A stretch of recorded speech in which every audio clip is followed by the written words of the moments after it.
In a time where Marvel movies have been on a consistent downtrend in the industry, James Gunn's back to helm the third and final film of the Guardians of the Galaxy trilogy. Released 5 years after the last entry, this also seems to mark his final Marvel movie, as shortly after, he's going to helm what may be one of the biggest producing jobs in the industry, as the co-CEO of DC Studios. And if I'm being honest with how I felt about this movie, there's a lot to look forward to in his future with DC.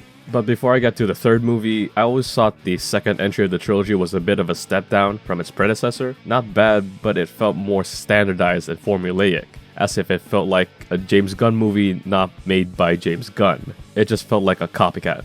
But then comes this third film, and it's an absolute win. It's a massive knockout of the park that Marvel desperately needed. First off, this has a definite and unique style to it that makes it stand out like a sore thumb out of quite literally every Marvel movie before it, and that's actually pretty great. One of the biggest gripes I've had with these movies was that they looked and felt the same. I'm especially looking at Ant-Man 3 when I talk about this problem. But this film right here had Gunn's fingerprints all over it. The humor that never worked outside of these sets of films is probably at its best here.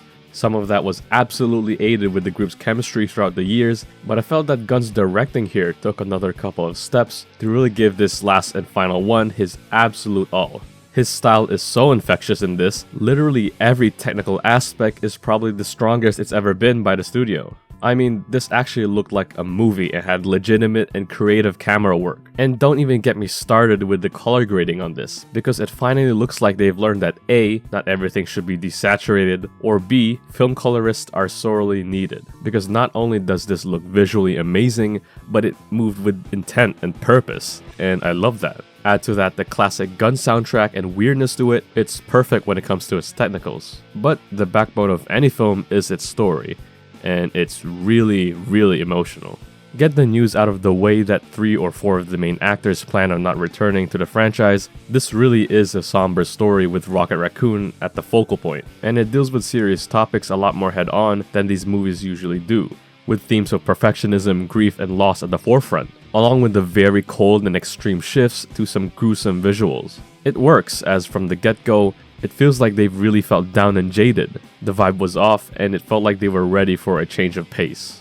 And it's only amplified more with the loss of Gamora, a subplot that I very much expected them to tackle with the ashes that came from the ending of Avengers Endgame, and I think it surprisingly concludes that bubble well in the end.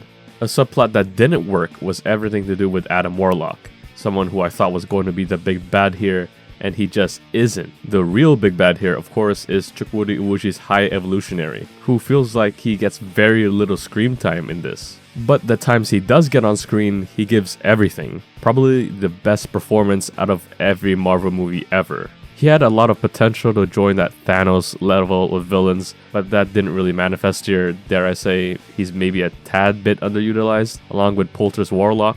But now let's get into some spoilers. Let's face it, I think everyone who came into this expected at least a couple of them to die. And if they didn't, this would have been underwhelming, since all of them had gone on interviews about not returning, or acting as if everyone was going to die in the first place. Or even this being Gunn's final Guardians movie. And when that didn't happen, it wasn't disappointing. They all go their separate ways, finding themselves and really just living happily ever after.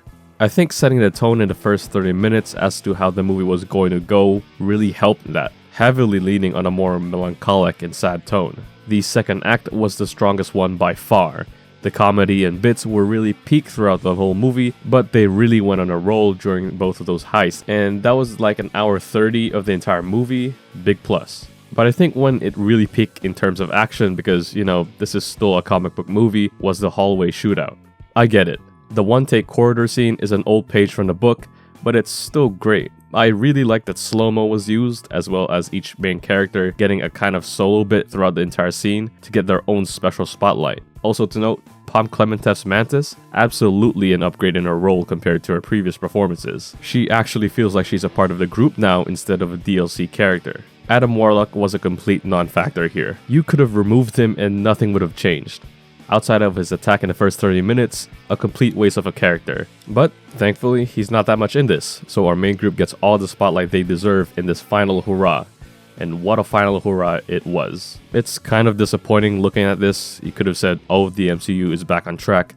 But then you remember that Gunn is moving over to the other team, so it then turns to DC is in very safe hands. Because after this, the only thing to look forward to is the hope that Marvel sees what was done in these two movies and follows in their paths. Director-driven, impactful, and perhaps isolated stories with strong technical backings. That's how Black Panther Wakanda Forever was, and that's how Guardians of the Galaxy Volume 3 is. That's all they should target for. I'm giving Guardians of the Galaxy Volume 3 a very strong 4 out of 5 stars. The absolute best of the trilogy.